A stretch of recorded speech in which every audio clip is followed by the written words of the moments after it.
Bonjour. Bonsoir Isabelle Mergo, bonsoir à tous. Merci d'être au rendez-vous pour le best-of de la semaine. L'occasion de voir ou revoir les meilleurs extraits des invités de nos JT de ces derniers jours. Nous avons notamment reçu Isabelle Mergo de Passage en Principauté pour sa pièce Adieu, je reste.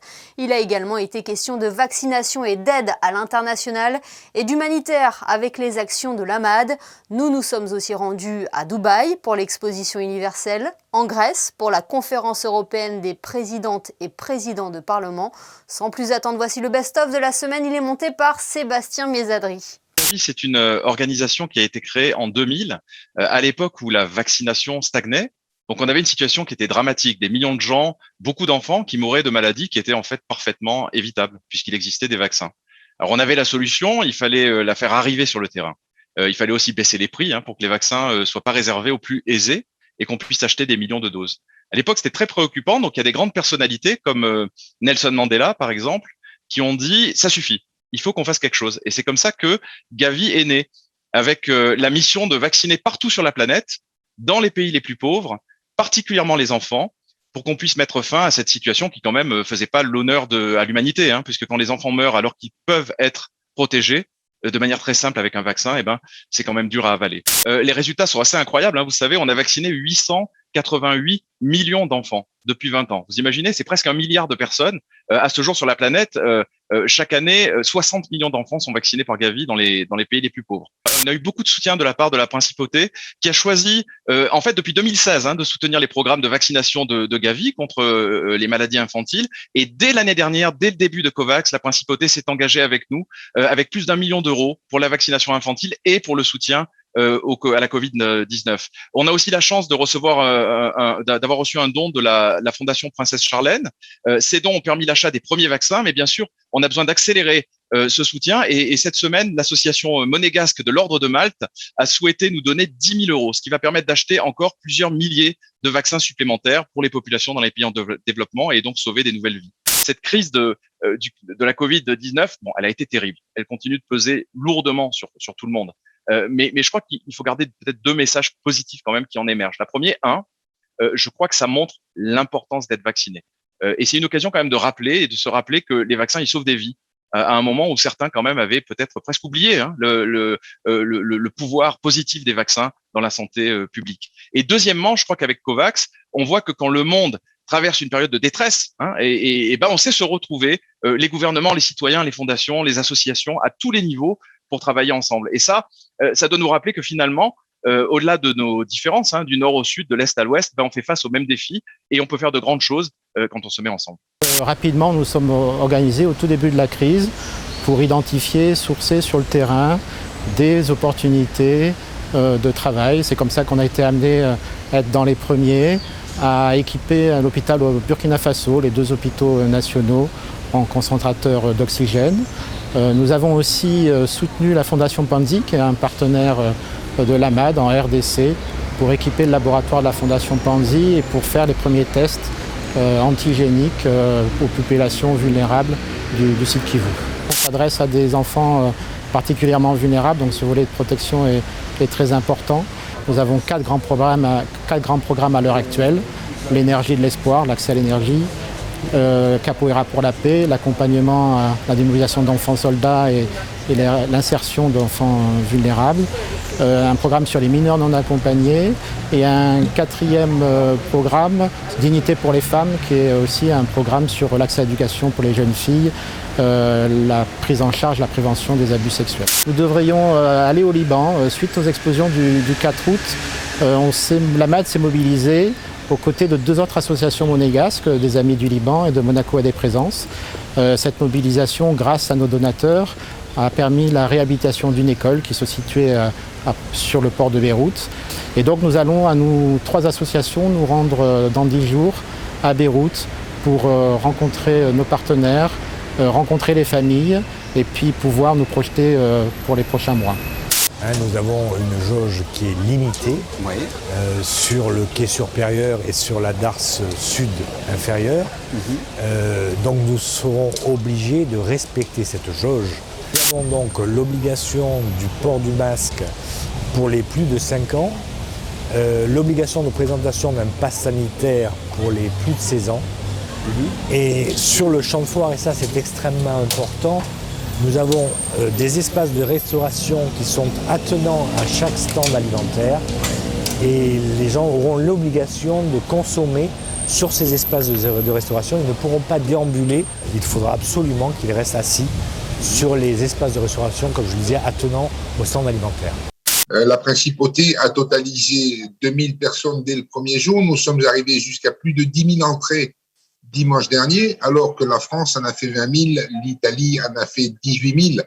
Donc, si on compare à la taille des pays, oui, Monaco suscite beaucoup d'intérêt. Et je pense que le Visitora, pour un début d'expo, qui plus est, c'est déjà très significatif. Et puis, il y a une date là importante qui va arriver assez vite, hein, c'est le 13 novembre. Et oui, nous sommes à peine 3 semaines de l'événement. Le 13 novembre sera donc le jour de la Journée nationale de Monaco, sur le site où nous aurons l'immense privilège de pouvoir accueillir les ballets de Monte-Carlo de Jean-Christophe Maillot, qui joueront Corémeux. Il y aura également une troupe de 26 artistes du Monte-Carlo Festival qui va faire un très joli spectacle. Et nous offrirons également à l'expo, puisque c'est ouvert au public, à tout public, un très beau concert de l'Orchestre des Carabiniers du Prince. Trois grands thèmes ont été retenus par le Conseil de l'Europe pour que les présidents donc échangent leurs expériences sur ces questions. Il y en a donc 3. Le plus important pour moi, celui que j'ai choisi, en tout cas sur lequel je vais intervenir, ça sera donc le retour d'expérience et l'apport de chaque Parlement et de chaque pays à la réponse qu'il a faite à la crise sociale, sanitaire bien sûr et économique de la Covid-19. Il y a un deuxième thème lié aux politiques de l'environnement, comment garantir pour les peuples d'Europe un environnement sain et durable. Il y a un troisième thème sur le futur, donc comment partager ensemble un futur commun pour toutes les populations européennes. C'est l'occasion pour moi aussi effectivement de mettre en avant ce modèle monégasque. Alors tout n'a pas été parfait. Nous avons tous, dans tous les pays, dans tous les parlements, découvert une crise inédite, mais on a aussi tous beaucoup appris. Et je dirais qu'on est encore plus prêt, si jamais à l'avenir des moments aussi difficiles arrivaient, on est encore plus prêt pour mieux réagir en échange de ces expériences justement. Donc nous avons été choisis récemment pour accueillir la 15e conférence qui aura lieu à Monaco donc les 12 et 13 juin 2022. Je tenais à réunir tous mes homologues des petits États ce matin, ils ont répondu présents pour préparer une très belle conférence l'année prochaine que je souhaite élargir au-delà de la conférence des présidents des parlements, élargir à l'économie.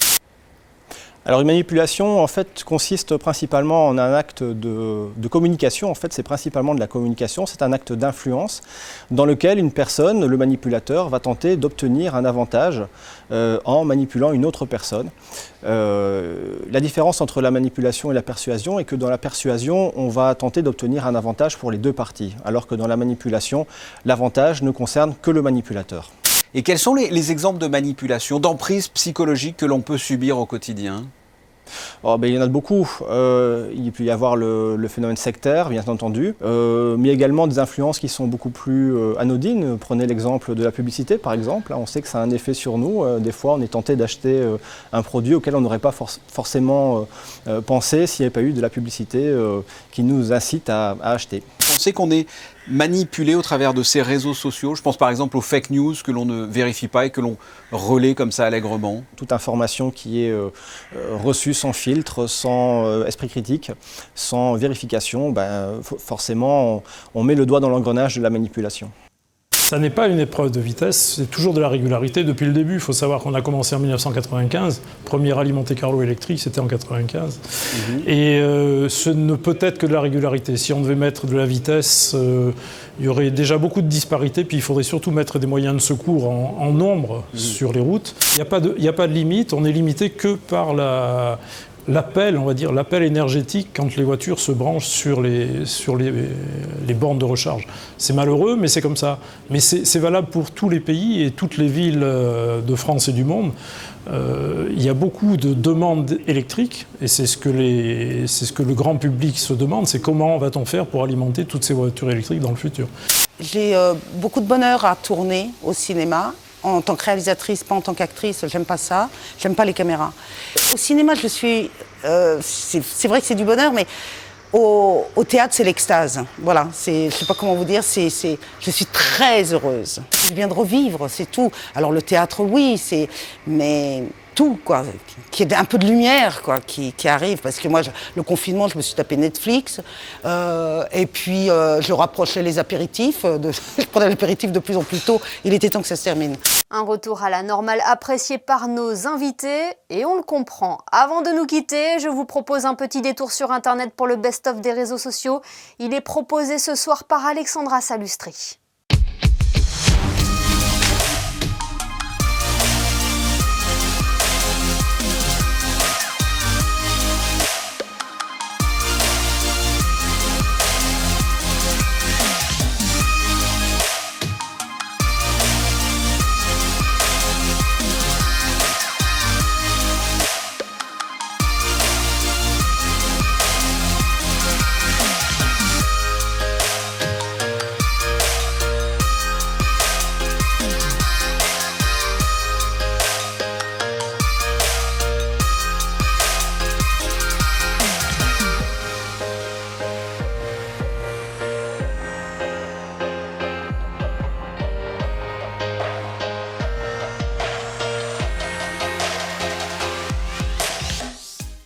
C'est ce qui s'appelle faire des réserves. Le best-of est à présent terminé. Merci de nous avoir suivis. Rendez-vous demain pour un nouveau JT, de nouveaux invités pour que vous soyez les premiers informés. Très belle soirée à tous sur Monaco Info et à très vite.